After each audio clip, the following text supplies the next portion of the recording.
আলহামদুলিল্লাহ, সকল প্রশংসা আল্লাহ তাআলার জন্যে, যে মহান মালিক এই বিক্ষুব্ধ আবহাওয়া মাঝে বৃষ্টি উপেক্ষা করে পানি ভেঙে যথাসময়ে আমাদেরকে মসজিদে আসার, কিছু দিনই আলোচনা শোনার ও করার তৌফিক দান করেছেন। আল্লাহ তাআলা শুকরিয়া আদায় করি, আলহামদুলিল্লাহ। অসংখ্য গণিত দরুদ ও সালাম বর্ষিত হোক আকায়ে নামদার তাজদার মদিনা মুহাম্মদুর রাসূলুল্লাহ সাল্লাল্লাহু আলাইহি ওয়াসাল্লামের প্রতি। আল্লাহ তাআলা আমাদেরকে যার উম্মত হওয়ার সৌভাগ্য দান করেছেন। মুহতারাম মুআজ্জাজ হাজিরিন, আজকে জিলহজ মাসের 28 তারিখ, আরবি হিজরি বর্ষের সর্বশেষ মাস জিলহজ মাস। 1445 হিজরির জিলহজ মাসের আজ 28 তারিখ। জিলহজ মাস হিজরি বর্ষের সর্বশেষ মাস। কাজেই আমরা একটি বর্ষ শেষ করার দ্বার প্রান্তে রয়েছি, নতুন একটি বর্ষের দ্বার প্রান্তে উপনীত হয়েছে।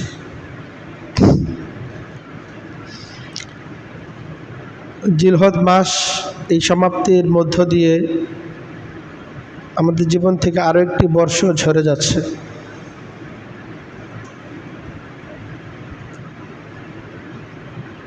এভাবেই আমাদের জীবন থেকে অনেক বছর ঝরে গেছে। কারো 7 বছর, কারো 8 বছর বাচ্চারা আছে, কারো 20, 22, 25, কারো 40, 50, 60, 70 বছরও চলে গেছে। অনেক বাবারা উপস্থিত আছে। দুনিয়াতে আসার পর থেকে আমাদের জীবন বিরতিহীনভাবে চলতেছে। বিরতিহীন যে গাড়িগুলো থাকে, এগুলোর একটি বৈশিষ্ট্য হচ্ছে এটা অনেক স্টেশন অতিক্রম করে কিন্তু থামে না, একেবারে গন্তব্যে গিয়ে এসে থামে। এই যে একটা বছর শেষ হলো, এটা হচ্ছে একটা স্টেশন ছিল। এই স্টেশনে কোনো বিরতি আছে এমন না, জীবনের কোনো বিরতি নেই, এগুলো চলছেই। একটা অনিবার্য গন্তব্য, অবধারিত স্টেশনে সকলকে পৌঁছতেই হবে। একজন এক এক বয়সে পৌঁছে যায়, কে কোন বয়সে পৌঁছবে কেউ জানে না। তবে এর যে গন্তব্যে, এই গন্তব্যে পৌঁছা অনিবার্য। কেউ চাইলেও তাকে পৌঁছতে হবে, কেউ যদি নাও চায় তবুও তাকে সেই গন্তব্যে পৌঁছতেই হবে। এটা আল্লাহ তাআলার নিজাম। একজন ব্যক্তি যত নেককার হোক তাকেও সেই গন্তব্যে পৌঁছতে হবে। একজন ব্যক্তি যত বদকার, যত নাফরমানি হোক না কেন, তাকেও সেই গন্তব্যে পৌঁছতেই হবে। তো এই গন্তব্যে পৌঁছার ক্ষেত্রে আমরা জীবনের অনেকগুলো ছোট ছোট স্টেশনকে অতিক্রম করি, যেখানে আমাদের গাড়িটা বিরতি দেয় না। গাড়ি যদিও বিরতি হয় না, কিন্তু যারা তাকিয়ে থাকে, চোখ যদি খোলা থাকে, স্টেশন তার নজরে তো পড়ে। এখানেও অনেক মানুষের বিরতি হয়ে যায়। স্টেশন ছাড়াও আমরা যে গন্তব্যের দিকে চলতেছি, এর আগেও অনেক মানুষের বিদায়ের সময় ঘনিয়ে আসে। এজন্য এই ছোট ছোট স্টেশনগুলো যেন আমাদের এই কথা স্মরণ করিয়ে দেয়, আমাদেরকে একসময় গন্তব্যে পৌঁছতে হবে। এগুলোর যে প্রস্তুতির সময়, যে আমরা যে সফরের মধ্যে আছি, গন্তব্যে আমাদেরকে পৌঁছতে হবে। এরপর একটা অসীম গন্তব্যের উদ্দেশ্যে আমরা যাত্রা করব, যার শুরু আছে আর কোনো দিন শেষ হবে না। এটা ভাবনাগুলো আমাদের মধ্যে আসা চাই। 1445 হিজরি শেষ হওয়ার মাধ্যমে আমার জীবন থেকে আরো একটা বছর ঝরে গেল। আমার জীবনের অর্জন কতটুকু, আমার নেক আমলের পরিমাণ কতটুকু হলো, আর আমার বদ আমল এখনো কতটুকু রয়ে গেল। আমার বর্তমান যে অবস্থাটা আছে, এই অবস্থায় যদি আমার মৃত্যু এসে যায়, তো আমার পরিণতি কি হওয়ার আমি আশঙ্কা করতেছি, বা কি পরিণতির আমি আশা করতেছি, এই বিষয়গুলো একজন মুমিনের ভাবনার মধ্যে অবশ্যই আসা চাই। 1445 হিজরির সমাপ্তির দ্বার প্রান্তে আমরা উপনীত। 1444 হিজরিও তো আমাদের জীবন থেকে গেছে, 1445 হিজরিও চলেই গেল। 1446 হিজরিতে আমরা উপনীত হতে পারবো কিনা আমরা জানি না এখন।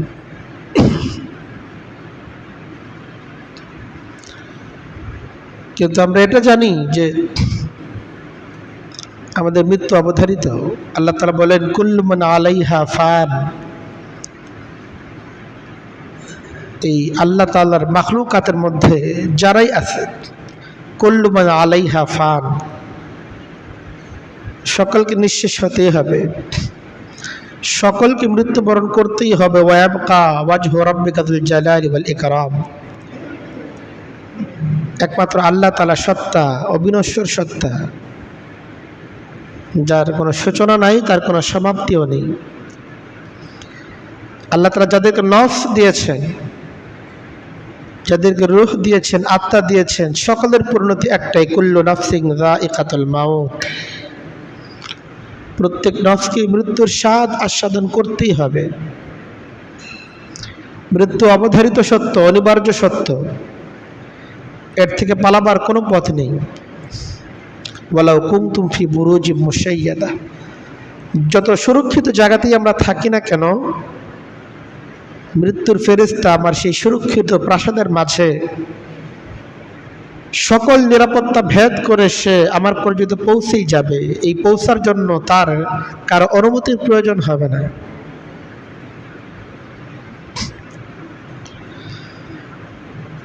বাকি মৃত্যুটা যার সুন্দর হবে, আল্লাহ তাআলা পবিত্র কোরআনে কারীমের মাঝে বলেন, ইয়া আইয়ুহাল্লাযীনা আমানুত্তাকুল্লাহ। আল্লাহ বলেন, ঈমানদাররা, ইত্তাকুল্লাহ। আমি তো ঈমানদার, আমার কোনো ভয় নাই, এটা মনে করার সুযোগ আছে? আল্লাহ বলেন, ঈমানদার, ইত্তাকুল্লাহ, তুমিও আল্লাহকে ভয় করো। ওয়ালা তামুতুন্না ইল্লা ওয়া আনতুম মুসলিমুন, মুসলিম না হয়ে তুমি মৃত্যুবরণ করো না। কাজে ঈমানের সাথে, ইসলামের সাথে আমাকে মৃত্যুবরণ করতে হবে। আমার জীবনের শেষটা যদি ঈমানের সাথে হয়, ইসলামের সাথে হয়, তাহলে আমার জন্য আখিরাতে মুক্তির দুয়ার খুলবে। আর মৃত্যুটা যদি সুন্দর না হয়, মৃত্যুটা যদি ঈমানের সাথে না হয়, ইসলামের সাথে না হয়, আমার এই জীবন বৃথা।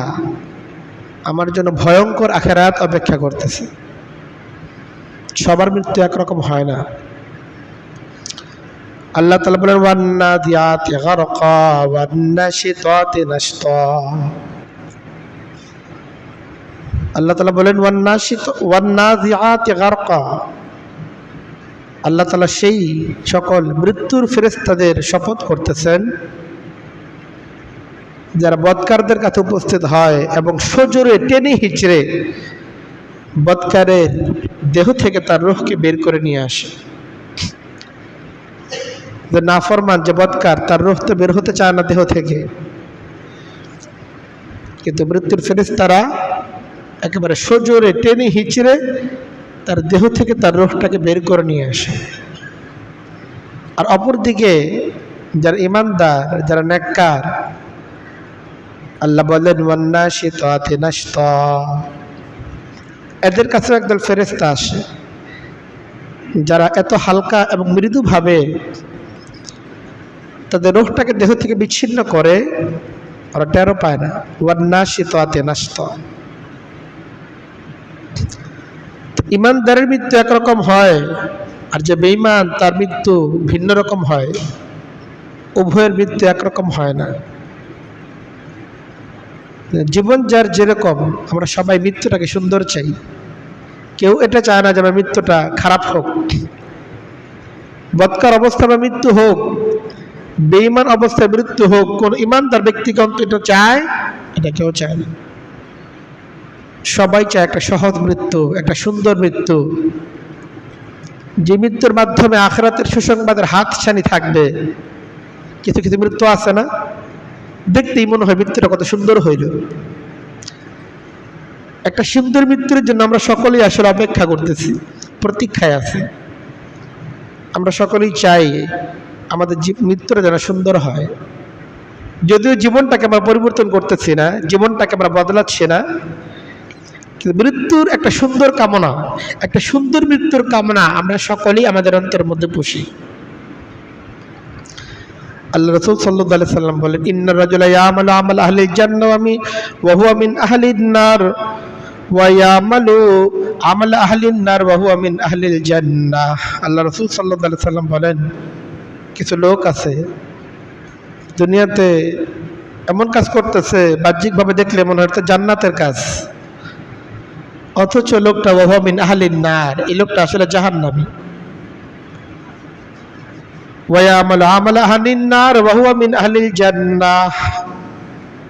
বাহ্যিকভাবে দেখলে মনে হয় এই লোকটাতে কাজ করতেছে, পরিণতিতে জাহান্নাম, অথচ লোকটা জান্নাতি। নবীজি বলেন, ওয়া ইন্নামাল আমালু বিল খাওয়াতিম। এই লোকটারে জীবনভর কাজ করলো একটা, কিন্তু তার ফলাফল হলো ভিন্ন। ঘটনাটা কি? ইন্নামাল আমাল বিল খাওয়াতিম। কারণ তার মৃত্যুটা কি অবস্থায় হয়েছে, এটা হইলো আল্লাহ তাআলার কাছে বিচার্য হবে। জিন্দেগি ভর ভালো কাজ করলো, কিন্তু মৃত্যু হইলো বেঈমান অবস্থায়, তো তার পরিণতি হয়ে যাবে জাহান্নাম। জিন্দেগি ভর বদ কাজ করলো, নাফরমানির কাজ করলো, কিন্তু তার মৃত্যুর সময় তার ঈমান নসিব হয়ে গেল, তো তার পরিণতি, তার ঠিকানা হচ্ছে জান্নাত। এই জন্য আমরা সকলেই আল্লাহ তাআলার কাছে একটা সুন্দর মৃত্যু কামনা করি না? আমরা সকলেই আল্লাহ তাআলার কাছে চাই যেন আল্লাহ তাআলা একটা সুন্দর মৃত্যু, একটা সহজ মৃত্যু আমাদেরকে দেন, যেই মৃত্যুর মধ্যে আখিরাতের সফলতা, আখিরাতের জান্নাত প্রাপ্তির যে সুসংবাদ, এর একটা হাতছানি থাকবে, এর একটা ছোঁয়া, এর একটা আলামত থাকবে। এটা আমরা সকলেই কামনা করি। কিন্তু যদি সুন্দর মৃত্যু আমরা পেতে চাই, আমাদের করণীয় কি? এটা তো আমাদের চাইলেই সব আশা কি পূরণ হয়? এটা শুধুমাত্র চাওয়ার দ্বারাই সব আশা পূরণ হয়ে যায় না। আমরা যদি একটা সুন্দর মৃত্যু কামনা করি, একটা সহজ মৃত্যু কামনা করি, আমাদের অবশ্যই কিছু করণীয় আছে, যার মাধ্যমে আমরা একটা সুন্দর মৃত্যু পেতে পারি। আমরা যদি আমাদের মৃত্যুটাকে সুন্দর চাই, একটা সুন্দর মৃত্যুর জন্য অপেক্ষায় থেকে থাকি, আমাদের জন্য সবচেয়ে গুরুত্বপূর্ণ যে কাজ, সেটা হচ্ছে এই গুনাহকে বর্জন করতে হবে। আমরা যদি সুন্দর মৃত্যু চাই, আমাদের গুনাহকে বর্জন করতে হবে।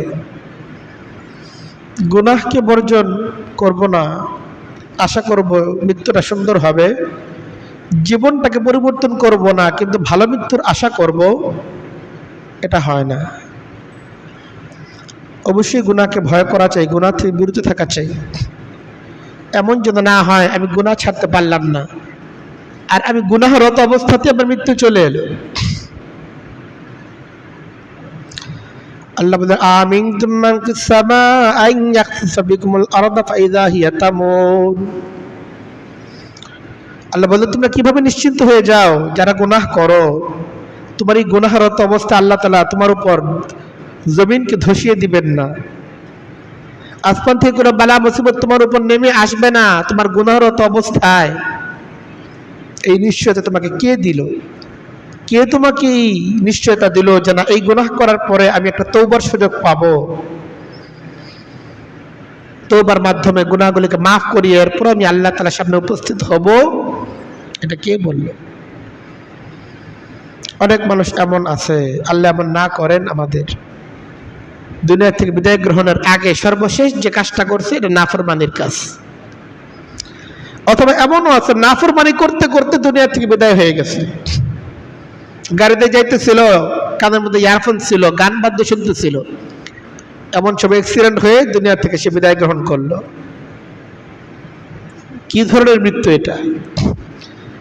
হ্যাঁ, গুনাহ করতে করতে দুনিয়া থেকে বিদায় হয়ে গেছে। সর্বশেষ যে কাজটা সে করছে দুনিয়াতে সেটা হচ্ছে আল্লাহ তাআলার নাফরমানির কাজ। এই লোক আখিরাতে মুক্তির আশা কিভাবে করতে পারে? এই যে আমরা যদি সুন্দর মৃত্যু চাই, আমাদেরকে গুনাহ ছাড়তে হবে। এমন অনেক লোক আছে যে গুনাহে জীবন ভর সে অভ্যস্ত থাকে, মৃত্যুটা এই গুনাহের অবস্থাতেই তার হয়ে যায়। গুনাহ থেকে তওবা না করেই তার মৃত্যু চলে আসে। এই জন্য আল্লাহ তাআলা বলেন, ওমান ইয়াত্তাকিল্লাহ ইয়াজআল লাহু মিন আমরিহি ইউসরা। যে ব্যক্তি আল্লাহকে ভয় করে আল্লাহ তাআলার নাফরমানি থেকে বেঁচে থাকবে, আল্লাহ তাআলাই তার জন্য মৃত্যুটাকে সহজ করে দিবেন। ইয়াজআল লাহু মিন আমরিহি ইউসরা, আল্লাহ তাআলা তার সকল জিনিসকেই সহজ করে দিবেন। আর এর মাঝে তো নিশ্চিতভাবে মৃত্যুও আছে। তো যারা দুনিয়ার জীবনে তাকওয়া অবলম্বন করবে, গুনাহমুক্ত জীবন করবে, আল্লাহ তাআলা তার জন্য তার মৃত্যুটাকে সহজ করে দেবে। এই জন্য যার জীবন যত গুনাহমুক্ত, তার মৃত্যু ততটাই শঙ্কামুক্ত। যার জীবন যতটা গুনাহ থেকে মুক্ত, তার মৃত্যুতে ততটাই আশঙ্কামুক্ত, শঙ্কামুক্ত। কারণ সে তো আল্লাহ তাদের হুকুম অনুসারে তার জীবনকে গড়ছে। মৃত্যুর সময় আল্লাহ তাআলাই তাকে সহজ এবং সুন্দর মৃত্যু দান করার ওয়াদা আল্লাহ তাআলা করেছেন। এই জন্য এটা খুব গুরুত্বপূর্ণ যে আমরা যেন নিজেদেরকে গুনাহের সাথে না জড়াই। 2 নম্বর বিষয় সেটা হচ্ছে এই সুন্দর মৃত্যু যদি আমরা কামনা করি, আমরা নিজেদেরকে নেক কাজের সাথে জড়িয়ে রাখা। আমরা যদি নেক কাজের সাথে নিজেকে জড়িয়ে রাখি, নেক কাজ যদি অভ্যস্ত আমরা যদি হয়ে থাকি, তাহলে দেখা যাবে যখন মৃত্যুর সময় আসছে, আমার তো নেক কাজই আমার অভ্যাস, সবসময় আমি নেক কাজের মধ্যেই ব্যস্ত থাকি। যখনই মৃত্যু আসুক আমার তো সমস্যা নাই, কারণ আমার যখন মৃত্যু আসবে তখন আমি নেক কাজের মধ্যেই লিপ্ত অবস্থায় আছি। এই জন্য আল্লাহ তাআলা আমাদেরকে এই নির্দেশ দিয়েছেন যে দেখো, নেক কাজ করার ক্ষেত্রে অপেক্ষা করো না। আচ্ছা ঠিক আছে, এখন একটু বিরতি, এখন নেক কাজের প্রয়োজন নাই, এখন একটু গুনাহ করা যায়, বা চুপচাপ বসে থাকি, নেক কাজও করলাম না, বদ কাজও করলাম না, এমন না। আমরা যদি মৃত্যুটাকে সুন্দর আশা করি, তাহলে অবশ্যই আমাদের নেক কাজের সাথে নিজেদেরকে ব্যস্ত রাখতে হবে। আল্লাহ বলেন, ওয়াবুদ রাব্বাকা হাত্তা ইয়াতিয়াকাল ইয়াকিন। আল্লাহ বলেন তোমার রবের ইবাদত করতে থাকো, নেক কাজ করতে থাকো, হাত্তা ইয়াতিয়াকাল ইয়াকিন, একেবারে মৃত্যুর শেষ নিঃশ্বাস ত্যাগ করার আগ পর্যন্ত বিরতিহীন ইবাদত করতে থাকো। ইবাদতের মধ্যে কোনো বিরতি দেওয়া যাবে না। সবসময় নেক কাজের মধ্যে নিজেকে জড়িয়ে রাখা। নেক কাজের মধ্যে যদি নিজেকে জড়িয়ে রাখি, যখনই মৃত্যু আসুক আমার তো শঙ্কা নেই, আমি তো আল্লাহ তাদের হুকুমের উপরই আছি। এই জন্য আমাদেরকে অবশ্যই নিজেদেরকে নেক কাজের মধ্যে ব্যস্ত রাখতে নির্দেশ দিয়েছেন। আমরা যদি নিজেদেরকে নেক কাজের মধ্যে ব্যস্ত রাখতে পারি, একটা সুন্দর মৃত্যুর আশা আমরা করতে পারি। কিন্তু আমরা যদি নিজেদেরকে নেক কাজে ব্যস্ত করতে না পারি, শয়তান কিন্তু আমাদেরকে গুনাহের কাজে ঠিকই ব্যস্ত করে ফেলবে। এই জন্য আমাদের নফস, আমাদের শয়তান, এরা আমাদেরকে গুনাহের কাজে লিপ্ত করার আগেই আমাদের নিজেদের জন্য উচিত নিজেদেরকে নেক কাজের মধ্যে ব্যস্ত করে ফেলা। শয়তান সবসময় ফাঁক ফোকর খোঁজে, কখন একজন মুমিনকে আক্রান্ত করা যায়। যখন দেখে যে না, এত এখন অবসর অবস্থায় আছে, আচ্ছা ঠিক আছে, এইবার ওরে বিভ্রান্ত করা যায়। এই জন্য শয়তান আমাদেরকে বিভ্রান্ত করার আগেই, আমাদেরকে গুনাহের কাজে লিপ্ত করার আগেই আমাদের নিজেদের জন্য জিম্মাদারি যে আমরা নিজেদেরকে নেক কাজের মধ্যে ব্যস্ত করে ফেলবো। নেক কাজের মধ্যে যদি ব্যস্ত করে ফেলি আর মৃত্যু এসে যায়, হতে পারে যে আমার মৃত্যুর আগের যে কাজটা ছিল এটা ছিল একটা নেক কাজ। তো নেকের কাজ করতে করতে বা সর্বশেষ একটা নেক কাজ করে এরপর আমি দুনিয়া থেকে বিদায় গ্রহণ করেছি। এই মৃত্যুটা কত সুন্দর মৃত্যু, যে নামাজরত অবস্থায় তিনি দুনিয়া থেকে বিদায় গ্রহণ করছেন। আযান দেওয়া অবস্থায় তিনি দুনিয়া থেকে বিদায় গ্রহণ করছেন, এমন আমরা শুনতে পাই না? এমন সংবাদ আসে যে সিজদারত অবস্থায় দুনিয়া থেকে চলে গেছে, নামাজরত অবস্থায় দুনিয়া থেকে চলে গেছে। কত সুন্দর মৃত্যু। আর অপর দিকে বৎকার ওই নাটক দেখে আসছে, সইছে, আর দুনিয়া থেকে চলে গেল। কেমন মৃত্যু এগুলো! এই জন্য নিজেদেরকে নেক কাজের মধ্যে ব্যস্ত রাখা চাই। যদি আমরা নিজেদেরকে সুন্দর একটা মৃত্যুর যদি আমরা আশা করি, আল্লাহ তাআলা এটা আমাদেরকে বলছেন। আল্লাহ বলেন, আম হাসিবাল্লাযীনা ইজতারাহুস সাইয়্যাত, যারা গুনাহের কাজে জড়িয়ে আছে তারা কি এই আশা করতেছে আর নাজালহুম কাল্লাযীনা আমানু ওয়া আমিলুস সালিহাত, এদের মৃত্যু আর নেককার মৃত্যু একই রকম হবে? সে করতেছে বদ কাজ, আল্লাহ তাআলা নাফরমানির কাজ করতেছে। আল্লাহ বলেন, এই লোক কি এই আশা করে নেককারকে আমি যেমন সুন্দর মৃত্যু দান করব, এই বদকারকে আমি একই রকম সুন্দর মৃত্যু দান করব? সাওয়াউন মাহইয়াহুম ওয়া মামাতুহুম, আল্লাহ তাআলা বলেন তাদের জীবন যেমন ছিল তাদের মৃত্যু তেমনই হবে। সাওয়াউন মাহইয়াহুম ওয়া মামাতুহুম, তার জীবন এবং মৃত্যু উভয়টাই বরাবর হবে। কারণ এই জীবনকে সে গুনাহের কাজের মধ্যে চালাইছে, তার মৃত্যুটা গুনাহের কাজে হওয়ার সম্ভাবনাই বেশি। আর জীবনকে যে ব্যক্তি নেক কাজের মধ্যে চালাইছে তার মৃত্যুটা নেক কাজের মধ্যে হওয়ার সম্ভাবনাই বেশি থাকবে। কাজেই নিজেদেরকে নেক কাজের মধ্যে লিপ্ত করা চাই। আমরা যদি একটা সুন্দর মৃত্যু কামনা করি তাহলে আমাদের জন্য একটা গুরুত্বপূর্ণ করণীয় হচ্ছে এই, সবসময় নিজেদেরকে তওবা এবং ইস্তিগফারের মধ্যে ব্যস্ত রাখা। নিজেদেরকে তওবা এবং ইস্তিগফারের মধ্যে ব্যস্ত থাকা। জীবনে চলার পথে ইচ্ছায় অনিচ্ছায় কত ভুল ভ্রান্তি, কত গুনাহের কাজ সগীরা কিংবা কবিরা আমাদের দ্বারা তো ঘটেই যায়। শয়তানের প্ররোচনায়, নফসের প্ররোচনায়, দুনিয়ার প্ররোচনায় কত গুনাহের কাজ আমরা ইচ্ছায় করি। আবার অনেক গুনাহের কাজ করি কিন্তু অজান্তেই করে ফেলি, জানিও না এটা যে গুনাহের কাজ। এটা কাজ করছি কিন্তু মনে করতেছি কাজটা বৈধ, অথচ আল্লাহ তাআলার কাছে সেটা অবৈধ। এই জন্য নিজেদেরকে অবশ্যই তওবা এবং ইস্তিগফারের মধ্যে ব্যস্ত রাখা চাই। আল্লাহ তাআলা বলেন, ওয়াল্লাযীনা ইযা ফাআলু ফাহিশাতান আও যালামু আনফুসাহুম যাকারুল্লাহ ওয়াস্তাগফারু লিযুনুবিহিম ওয়া মান ইয়াগফিরুয যুনুবা ইল্লাল্লাহ ওয়া লাম ইউসিররু আলা মা ফাআলু ওয়া হুম ইয়ালামুন। আল্লাহ বলেন, এক শ্রেণীর লোক এমন আছে তারাও কখনো কখনো অশ্লীল কাজ করে ফেলে, অন্যায় কাজ করে ফেলে, নিজেদের নফসের উপর জুলুম তারা করে ফেলে, কিন্তু পরক্ষণেই যখন তাদের মনে হয় যে কাজটা তো অপরাধ করে ফেললাম, তো তারা তওবার ক্ষেত্রে আর বিলম্ব করে না। যাকারুল্লাহ, যখন আল্লাহর কথা তার স্মরণ হয়, ওয়াস্তাগফারু লিযুনুবিহিম, তখন তারা সাথে সাথে কি করে ফেলে? ইস্তিগফার করে ফেলে, আল্লাহ তাআলার কাছে ক্ষমা চেয়ে ফেলে যে আল্লাহ ভুল হয়ে গেছে, আমি তো ভুল করে ফেলছি। আল্লাহ বলেন, আর ভুল ক্ষমা করতে আল্লাহ ছাড়া আর কে পারে? ওয়া মান ইয়াগফিরুয যুনুবা ইল্লাল্লাহ, আল্লাহ ছাড়া কেউ কি আমাদের গুনাহগুলি ক্ষমা করতে পারে? আল্লাহ ছাড়া আমাদের গুনাহগুলি ক্ষমা করার কেউ নাই। আল্লাহ বলে, ওয়া লাম ইউসিররু আলা মা ফাআলু, আল্লাহর কথা স্মরণ হওয়ার পরও তারা গুনাহের মাঝে অটল থাকে না। গুনাহ করতেছে তো করতেছেই, কথা শুনতেছে, ওয়াজ শুনতেছে, নসিহত শুনতেছে, তার ঘরের লোক, বন্ধু বান্ধব সবাই তাকে জানাইতেছে, এই তুমি যেটা করতেছো বড় খারাপ কাজ করতেছো, নাফরমানির কাজ করতেছো। এরপর তার হুঁশ ফিরে না, গুনাহের কাজ করেই যাচ্ছে। এমন হয় না, জেনে শুনে মুমিন গুনাহের মাঝে অটল থাকতে পারে না। আল্লাহ বলেন, উলাইকা জাযাহুম মাগফিরাতুম মির রাব্বিহিম ওয়া জান্নাতুন তাজরি মিন তাহতিহাল আনহার। আল্লাহ বলেন, এই যে এক প্রকার লোক যারা গুনাহের কাজে অটল থাকে না, বরং গুনাহের কাজ হয়ে গেলেই পরক্ষণেই তারা ইস্তিগফার এবং তওবা করে ফেলে, আল্লাহ এদের জন্য আল্লাহ তাআলার ওয়াদা আছে যে আল্লাহ তাআলা গুনার যে ক্ষমা যে চাইবে এরা, আল্লাহ তাআলা তাদের গুনাহগুলোকে ক্ষমা করে দিবেন। ওয়া জান্নাতুন, এবং তাদের জন্য আল্লাহ তাআলা এমন এক জান্নাত দিবেন তাজরি মিন তাহতিহাল আনহার। তো এই সমস্ত লোকের ব্যাপারে আল্লাহ তাআলার ওয়াদা আছে যে তাদের মৃত্যুটা শুদ্ধ মৃত্যু হবে বলেই তো আখিরাতে তাদের জন্য আল্লাহ তাআলা মুক্তির ব্যবস্থা করবেন।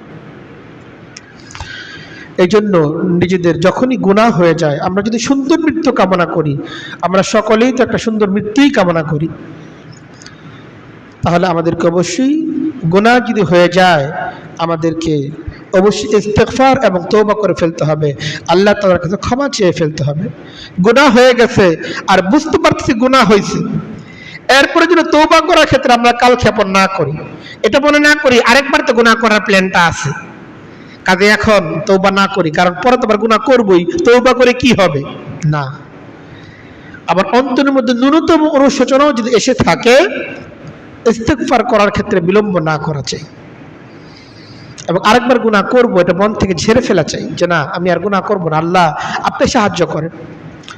গুনাহগার ব্যক্তি আসলে গুনাহর প্ল্যান করে, যাদের অন্তরের মধ্যে ন্যূনতম আল্লাহর ভয় আছে, গুনাহের পরে তার অন্তরের মধ্যে একটা অনুভূতি জাগে যে না, কাজটা ভুল হয়ে গেছে, তখন এই আজম, এই দৃঢ় সংকল্প নিজের মাঝে করা চাই যে গুনাহটা আর করব না, গুনাহ না করার জন্য প্রতিজ্ঞাবদ্ধ হওয়া চাই।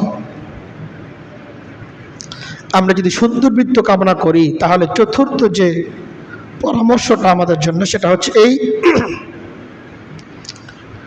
জীবনে নানা রকম বাধা আসবে, নানা রকম দুনিয়াবী স্বার্থ আমাদের সামনে আসবে, কিন্তু দুনিয়ার নানামুখী প্রাপ্তি কিংবা নানামুখী ক্ষতি, নিজের পদ, নিজের পরিবার, নিজের ধন সম্পদ, কোনো কিছুই যেন আমাদেরকে দিনের উপর অটল থাকা থেকে, দিন থেকে আমাদেরকে বিচ্যুত করতে না পারে। সর্বাবস্থায় আমরা যেন তাওহীদের যে বিশ্বাস আমরা আমাদের অন্তরে লালন করি যে আমাদের রব একমাত্র আল্লাহ তাআলাই, এই বিশ্বাস এবং এই বিশ্বাসের যে দাবি, আমরা যেন এই দাবি থেকে এক মুহূর্তের জন্য সরে না যাই। আমরা যদি আল্লাহকে রব হিসেবে মানার যে দৃঢ়তা, এটার উপর যদি আমরা অটল থাকতে পারি, এর উপর আমরা সুদৃঢ় থাকতে পারি, আল্লাহ তাআলার ওয়াদা আছে যে আমাদের মৃত্যুটা আল্লাহ তাআলা সুন্দর করে দেবেন। আল্লাহ বলে ইন্নাল্লাযীনা ক্বালু রাব্বুনাল্লাহ সুম্মা ইসতাকামু, আল্লাহ বলেন যে সকল ব্যক্তিরা এ কথা মুখে স্বীকার করে যে আমাদের রব হচ্ছেন আল্লাহ তাআলা। আমাদের রব কে? আল্লাহই তো আমাদের রব। তাহলে আমরা সকলেই স্বীকার করি এ কথা, আমাদের রব আল্লাহ তাআলা। আল্লাহ বলেন যে সকল ব্যক্তিরা রব হিসেবে আল্লাহকে স্বীকার করে, সুম্মা ইসতাকামু, এরপর এই স্বীকারোক্তির উপর অটল থাকে, এবং এই স্বীকারোক্তির যে কিছু দাবি আছে সেই দাবিগুলোর উপর সে অটল থাকে, আল্লাহ বলেন তাতানাজ্জালু আলাইহিমুল মালাইকা, ওদের যখন মৃত্যুর সময় ঘনিয়ে আসে, আল্লাহ তাআলার পক্ষ থেকে একদল রহমতের ফেরেশতা তাদের নিকট অবতরণ করে। তাতানাজ্জালু আলাইহিমুল মালাইকা আল্লা তাখাফু ওয়া লা তাহজানু, এই রহমতের ফেরেশতারা এসে আল্লাহ তাআলা সেই বান্দাকে বলতে থাকে আল্লাহ তাখাফু, তোমার কোনো ভয় নাই, আল্লাহ তাখাফু ওয়া লা তাহজানু, তুমি পেরেশান হয়ো না, দুশ্চিন্তাগ্রস্ত হয়ো না।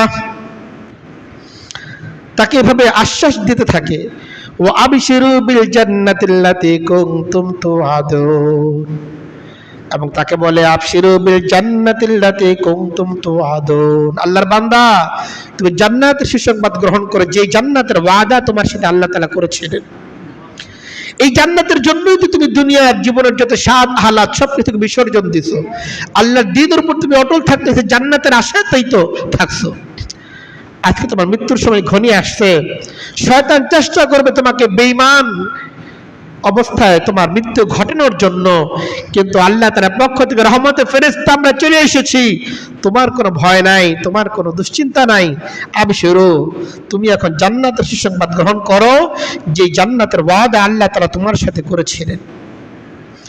এজন্য যারা দুনিয়ার বুকে আল্লাহকে রব হিসেবে মানবে এবং এর উপর দৃঢ়পদ থাকবে, অটল থাকবে, আল্লাহ তাআলা তার মৃত্যুটাকে সুন্দরভাবে দিবেন, এই ব্যাপারে আল্লাহ তাআলার ওয়াদা আছে। এজন্য আল্লাহকে রব হিসেবে মানার অর্থ কি এবং এর উপর দৃঢ়পদ থাকার অর্থ কি সেটা আমাদের জানতে হবে এবং সে অনুসারে নিজের জীবনকে গঠন করতে হবে। তাহলে আমাদের অপমৃত্যু বা খারাপ মৃত্যু এমন কোনো আশঙ্কা আমাদের থাকবে না, আমাদের মৃত্যুটা ইনশাআল্লাহ সুন্দর হবে। আল্লাহ তাআলার পক্ষ থেকে আমাদের জন্য ইনশাআল্লাহ জান্নাতের হাতছানি থাকবে ওই মৃত্যুর মাঝে। আমরা যদি একটা সুন্দর মৃত্যু কামনা করি, তাহলে যে আমলের প্রতি আমাদের খুব বেশি যত্নবান হওয়া চাই সেটা হচ্ছে এই ফরজ নামাজের ব্যাপারে যত্নবান হওয়া। যে ব্যক্তি ফরজ নামাজের ব্যাপারে যত্নবান থাকবে, আল্লাহ রাসূল সাল্লাল্লাহু আলাইহি সাল্লাম আমাদেরকে শোনাইছেন, মান সাররাহু আন ইয়ালকাল্লাহ গাদান মুসলিমান ফালইউহাফিজ আলা হাযিহিস সালাওয়াত।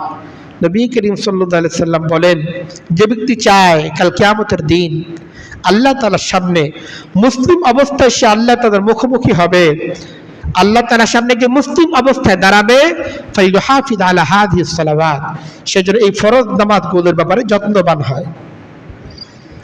এই জন্য ফরজ নামাজ জামাতের সাথে পুরুষদেরকে আদায় করতে হবে, যথাসময়ে আদায় করতে হবে, এবং নামাজের যে সুন্নাহ পদ্ধতি আছে সেই পদ্ধতিতে আদায় করতে হবে। এটা হচ্ছে যত্নবান হওয়ার অর্থ। শুধু নামাজ পড়লেই যত্নবান নামাজি হয়ে যায় না। নামাজের যত্নবান হওয়ার জন্য সময় মতো নামাজ আদায় করতে হবে, এবং পুরুষ যদি হয় অবশ্যই জামাতের সাথে নামাজ আদায় করতে হবে। অনেকেই বলে হতে নামাজটা পড়ি কিন্তু বাসায় পড়ি, তো বাসায় যত্নবান নামাজি কি বাসায় নামাজ পড়বে না।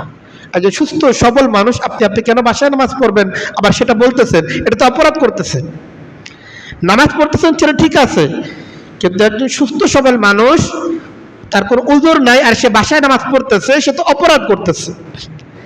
কাজে আপনি তো নিজেকে নির্দোষ দাবি করতেছেন, কিন্তু এর মধ্যে নিজের অপরাধকে আপনি প্রকাশ করে দিচ্ছেন। কাজে নামাজের ব্যাপারে আমাদেরকে যত্নবান হওয়া চাই। যদি আমরা আমাদের সুন্দর মৃত্যু কামনা করি, কত সুন্দর সেই মৃত্যু যে মসজিদ থেকে নামাজ পড়ে ঘরে গেছে আর এমন সব মৃত্যুর ফেরেশতা তার চলে আসছে, মাঝখানে তার কোনো গুনাহই হয় নাই। তার জিন্দেগির সর্বশেষ আমলটা হচ্ছে নামাজের আমল, যেটা আল্লাহ তাআলার সবচেয়ে প্রিয় আমল। এই জন্য আমরা যদি একটা সুন্দর মৃত্যু কামনা করি, আমাদেরকে ফরজ নামাজের ব্যাপারে যত্নবান হওয়া চাই।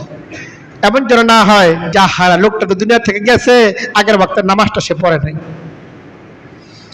এটা কত অসুন্দর একটা মৃত্যু যে সে এই যে মৃত্যুবরণ করলো কিন্তু ফজরের নামাজটা সে পড়ে নাই, বেনামাজি অবস্থায় আল্লাহ তাআলার সামনে তার দাঁড়াইতে হবে। এটা কত অসুন্দর মৃত্যু হবে আমাদের জন্য, কত হতাশার এবং দুঃখের কারণ হতে পারে এই মৃত্যুগুলো।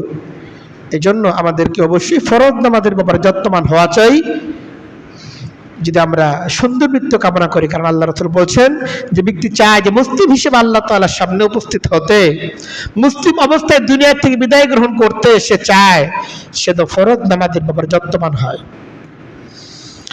আমরা যদি সুন্দর মৃত্যুর কামনা করি তাহলে আমাদেরকে যে আমলগুলো করা চাই সেটা হচ্ছে, এর মধ্যে একটা হচ্ছে এই মৃত্যুকে বেশি বেশি স্মরণ করা চাই। যে যে জিনিসকে বেশি বেশি স্মরণ করে ওটার প্রতি তার যত্ন আসে, ওটার ভয় তার আসে, ওটার ব্যাপারে নানামুখী পরিকল্পনা তার আসে। এই জন্য নবী করিম সাল্লাল্লাহু আলাইহি সাল্লাম বলেন, আকসিরু যিকরা হাদিমিল লাযযাত আল মাউত, সমস্ত স্বাদ বিনষ্টকারী মৃত্যুকে তোমরা বেশি বেশি স্মরণ করো। কারণ মৃত্যুর ভয় এটা আমাদের জীবনের প্রতি বিতৃষ্ণা তৈরি করবে। এই যে আজকে আমরা এত এত গুনাহের কাজ করি, কারণ কি জীবনকে আমরা মূল মনে করে বসছি, জীবনের গুনাহগুলোর স্বাদ আমাদেরকে পেয়ে বসতে। কাজে এই স্বাদ যদি আমাদেরকে নষ্ট করতে হয়, মৃত্যুকে স্মরণ করা চাই। যে ব্যক্তি প্রতি মুহূর্তে মৃত্যুকে স্মরণ করবে, গুনাহের কাজ তার দ্বারা হওয়া সম্ভব। আপনি মৃত্যুকে স্মরণ করে দেখেন, প্রতিদিন মৃত্যুকে স্মরণ করেন, 10 বার 20 বার যতবার পারেন মৃত্যুকে স্মরণ করেন। মৃত্যু মনে আসে না তো কাউকে দায়িত্ব দেন মৃত্যুকে স্মরণ করানোর জন্য। খলিফাতুল মুসলিমিন উমর ইবনুল খাত্তাব রাদিয়াল্লাহু তাআলা আনহু যখন খেলাফতের দায়িত্ব, মুসলিম বিশ্ব পরিচালনার দায়িত্ব যখন তার কাঁধে এলো, এত ব্যস্ততার মধ্যে মৃত্যুকে স্মরণ করা যায়, এই জন্য তিনি একজন লোককে নিয়োগই দিয়েছেন এই জন্য, ব্যক্তিগতভাবে, যে ভাই তোমার দায়িত্ব হচ্ছে এই, তুমি কিছুক্ষণ পরে তুমি আমাকে মৃত্যুর কথা স্মরণ করিয়ে দিবে। উমর ইবনুল খাত্তাব যে দুনিয়া থেকে জান্নাতের সুসংবাদ এমনিতেই পেয়ে গেছে, নবী করিম সাল্লাল্লাহু আলাইহি ওয়াসাল্লাম বলে গেছেন, উমর ইবনুল খাত্তাব বিল জান্নাহ, উমর ইবনুল খাত্তাবকে সে জান্নাতি। নবী করিম সাল্লাল্লাহু আলাইহি ওয়াসাল্লাম যখন মেরাজে গিয়েছিলেন তখনই তিনি উমর ইবনুল খাত্তাবের যা যা পছন্দনীয় উমর ইবনুল খাত্তাবের জান্নাতে নবী করিম সাল্লাল্লাহু আলাইহি ওয়াসাল্লাম সেগুলোকে দেখেও আসছেন। মেরাজ থেকে আসার পর উমর ইবনুল খাত্তাবকে শুনাইছেন, আরে জান্নাতে আমি এমন জিনিস দেখলাম, বিস্তারিত আলোচনা সেগুলো। তো দেখেন উমর ইবনুল খাত্তাব জান্নাতে সুসংবাদ পাওয়া সত্ত্বেও, সুনিশ্চিতভাবে তিনি জান্নাতি হওয়া সত্ত্বেও মৃত্যুকে কতটা ভয় করতেছেন, যে মৃত্যুর কথা স্মরণ হয় না ব্যস্ততার কারণে। একজনকে দায়িত্ব দিয়েছেন, ভাই মৃত্যুর কথা স্মরণ করিয়ে দিও। এদের আমরা যদি সুন্দর মৃত্যুর কামনা করি, মৃত্যুকে স্মরণ করা চাই, সুন্দর মৃত্যুর ভাবনা আমাদের থাকা চাই। ভাবনা যদি থাকে, ফিকির যদি থাকে, দেখবেন নানামুখী পরিকল্পনা আমাদের দেহেও আসবে যে আমাদের মৃত্যুটা কিভাবে সুন্দর হতে পারে। মৃত্যুর ভয় যদি না থাকে, গুনাহের কাজ হবেই, আর গুনাহ করতে করতেই দুনিয়া থেকে বিদায় গ্রহণ করতে হবে, আল্লাহ না করেন। মৃত্যুকে যদি আমরা সুন্দর মৃত্যু কামনা করি, বেশি বেশি আমাদেরকে জিকির করা চাই। এমন যেন হয় যে জিকির করতে করতে জিকিরটা অভ্যাসে পরিণত হলো, আর জিকির করতে করতেই দুনিয়ার থেকে আমি বিদায় গ্রহণ করলাম। নবী করিম সাল্লাল্লাহু আলাইহি সাল্লাম বলেন, মান কানা আখিরু কালামিহি লা ইলাহা ইল্লাল্লাহ দাখালাল জান্নাহ। যে ব্যক্তির জিন্দেগির সর্বশেষ কালেমা হবে লা ইলাহা ইল্লাল্লাহ, আল্লাহ ছাড়া কোনো ইলাহ নাই, দাখালাল জান্নাহ, সে নিশ্চিতভাবেই জান্নাতে প্রবেশ করবে। কিন্তু সুন্দর মৃত্যু যদি কামনা করি, জিকিরটাকে নিজের অভ্যাসে পরিণত করি। সুন্দর মৃত্যু যদি আমরা কামনা করি, আল্লাহ তাআলা জিকির, কালেমার জিকিরটাকে নিজের অভ্যাসে পরিণত করি। জিন্দেগি আমার জীবন ভর যদি কালেমার জিকির অভ্যস্ত হই, মৃত্যুর সময় আমার জবানের মধ্যে কালেমা জারি করে দিবেন কে? আল্লাহ তাআলা জারি করে দিবেন। এজন্য আমাদেরকে জিকির অভ্যস্ত হওয়া চাই। আমরা যদি সুন্দর মৃত্যুর কামনা করি, আমাদের আরেকটা কাজ হচ্ছে এই মেসওয়াকের অভ্যাস করা। আল্লাহ তাআলা আমাদেরকে তৌফিক দান করেন। নবী করিম সাল্লাল্লাহু আলাইহি সাল্লাম দুনিয়া থেকে বিদায় গ্রহণ করেছেন। নবীজির সর্বশেষ যে আমলটা ছিল দুনিয়াতে, সেটা হচ্ছে মেসওয়াকের আমল। এরপর নবীজি আর কোন আমল করার সুযোগ পাননি। মেসওয়াক করার পরেই পরক্ষণে নবী করিম সাল্লাল্লাহু আলাইহি সাল্লাম দুনিয়া থেকে বিদায় গ্রহণ করেছেন। মেসওয়াকের অনেক ফজিলত আছে, হাদিসের মধ্যে অনেক ফজিলতের কথা আসছে। মেসওয়াকের অন্যতম একটা ফজিলত হচ্ছে এই, ইউসাহিলুন নাজহা ওয়া ইউযাক্কিরুশ শাহাদাতা ইনদাল মাউত। মেসওয়াকের যে ব্যক্তি অভ্যাসে পরিণত করতে পেরেছে, আল্লাহ তাআলা তার মৃত্যুকে সহজ করে দেবেন, এবং তার মৃত্যুর সময় তার জবানের মধ্যে কালেমা শাহাদাতকে আল্লাহ তাআলা জারি করে দেবেন। এই জন্য আমরা যারা সুন্দর মৃত্যুর কামনা করি, আমরা মেসওয়াকের অভ্যাস করতে পারি। আল্লাহ তাআলা আমাদেরকে মেসওয়াকের অভ্যাস করার তৌফিক দান করেন। সর্বশেষ আমরা যদি সুন্দর মৃত্যুর কামনা করি, সর্বশেষ যেটা পরামর্শ, সেটা হচ্ছে এই সমস্ত আমল তো আমরা করবই, গুনাহ থেকে বাঁচবই, পাশাপাশি নানামুখী আশঙ্কা এবং ভয়ের মধ্য দিয়েও আল্লাহ তাআলার কাছে আশাবাদী হব যে আল্লাহ তাআলা ইনশাআল্লাহ আমাদেরকে একটা সুন্দর মৃত্যু দান করবেন। কারণ আমি আমার আমলের দ্বারা, শুধুমাত্র আমি নেক কাজের দ্বারা সুন্দর মৃত্যু পেয়ে যেতে পারি, এটা নাও হতে পারে। এমনও হতে পারে জিন্দেগি ভর একজন ব্যক্তি নেক আমল করলো, এরপরও সে দুনিয়ার থেকে বেঈমান অবস্থায় দুনিয়া থেকে বিদায় গ্রহণ করলো, তো তার আখিরাত বরবাদ হয়ে গেল। এজন্য আমরা আমাদের উপর তো দৃঢ় থাকবই, পাশাপাশি আল্লাহ তাআলার কাছে আশাবাদী হবে এবং দোয়াও করব। আল্লাহুম্মা আহসিন আকিবাতানা ফিল উমুরি কুল্লিহা, হে আল্লাহ আপনি আমাদের সকল কাজের মধ্যে সুন্দর সমাপ্তি দান করেন। আল্লাহ তাআলার কাছে সুন্দর সমাপ্তির জন্য আমরা চাইবো, আল্লাহ তাআলার কাছে দোয়াও করব যে আল্লাহ আপনি আমাদেরকে সুন্দর একটা মৃত্যু দান করেন। আল্লাহর কাছে সবসময় দোয়া করা চাইবো, আজিরনা মিন খিজিদ দুনিয়া ওয়া আযাবিল আখিরা, দুনিয়ার লাঞ্ছনা, আখিরাতের শাস্তি থেকে আপনি আমাদেরকে নাজাত দান করেন। আল্লাহ তাআলার কাছে বেশি বেশি এটা চাইতে হবে। নবী করিম সাল্লাল্লাহু আলাইহি সাল্লাম বলেন, লা ইয়ামুতান্না আহাদুকুম ইল্লা ওয়া হুয়া ইউহসিনু যান্না বিল্লাহ, তোমরা এমন অবস্থায় মৃত্যুবরণ করো যেন তুমি আল্লাহ তাআলার ব্যাপারে সুধারণা পোষণ করতেছো যে আল্লাহ আমাকে ক্ষমা করে দিবেন, আল্লাহ আমাদেরকে সুন্দর মৃত্যু দান করবেন। এই জন্য সবসময় নিজে নেক কাজ করবো, পাশাপাশি আল্লাহ তাআলার ব্যাপারে এই হুসনে জন, সুধারণা পোষণ করব যে আল্লাহ তাআলা ইনশাআল্লাহ আমার সাথে ভালো ফয়সালা করবেন, আমাকে একটা সুন্দর মৃত্যু আল্লাহ তাআলা দান করবেন। আল্লাহর কাছে আশাবাদী হব এবং আল্লাহর কাছে সেটা চাইবো। আল্লাহ তাআলা মৃত্যু তো দুনিয়া থেকে বের করতেই হবে, দুনিয়া ছেড়ে যেতেই হবে। মৃত্যুর সময় যেন আমাদের ঈমান নসিব হয়, একটা সুন্দর মৃত্যু যেন আমরা পেয়ে যাই, সেই তৌফিক আমাদেরকে দান করেন। ওয়া আখিরু দাওয়ানা আলহামদুলিল্লাহি রাব্বিল আলামিন।